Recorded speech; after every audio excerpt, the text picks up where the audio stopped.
உன் கையில் இருக்கும் விரல்களில் எது முக்கியமானது? ஒரு குட்டி ஸ்டோரி மூலியமா பார்க்கலாமா?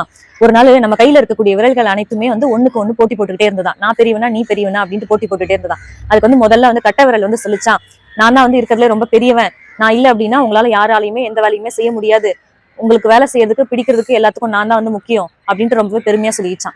அடுத்தது ஆட்காட்டி விரல் சொல்லிச்சான், நான் தான் இருக்கிறதுலே ஆளை சுட்டி காட்டுவேன், நான் இல்ல அப்படின்னா நீங்க யாரையுமே சுட்டி காட்டவே முடியாது அப்படின்னு தன்னை ரொம்ப பெருமையா சொல்லிச்சான். நடுவிரல் சிரிச்சுக்கிட்டே சொல்லிச்சான், இருக்கிறதுலே ரொம்ப நான் தான் நீளமா இருக்கேன், எல்லாரை விட நான் தான் பெரியவன் அப்படின்னு சொல்லிச்சான். மோதிர விரல் சொல்லிச்சான், மனிதர்கள் எல்லாருமே தங்கம் வைரம் இந்த மாதிரி போன்ற ஆபரணங்களை என் மீது தான் போட்டு அழகு பார்ப்பாங்க, இருக்கிறதுலே நான் தான் ரொம்ப பாக்கியசாலி அப்படின்ட்டு அதை பத்தி ரொம்பவே பெருமையா நினைச்சுக்கிச்சான்.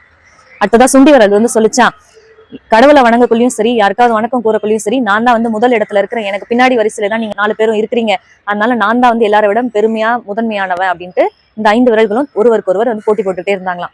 இதை பார்த்துட்டு இருந்த ஒரு முனிவர் சொன்னாராம், 5 பேருக்கும் ஒரு போட்டி வச்சாங்களாம், நீங்க 5 பேரும் உங்களுக்குள்ள நீங்க சண்டை போட்டுக்க தேவையில்ல, ஒரு லட்டுவை நான் இங்க வைக்கிறேன், அவங்களோட தனித்திறமையை பயன்படுத்தி அந்த லட்டை எடுங்க அப்படின்னு சொன்னாங்களாம். இந்த 5வராலையுமே அந்த லட்டை எடுக்க முடியலையா. கடைசியா ஒரு கையை நீட்டுங்க அப்படின்னு சொன்னாராம். இந்த 5 விரல்களும் சேர்ந்து அந்த கையை நீட்டின உடனே அந்த லட்டு அந்த முனிவர் தன்னோட கையில வச்சாங்களாம்.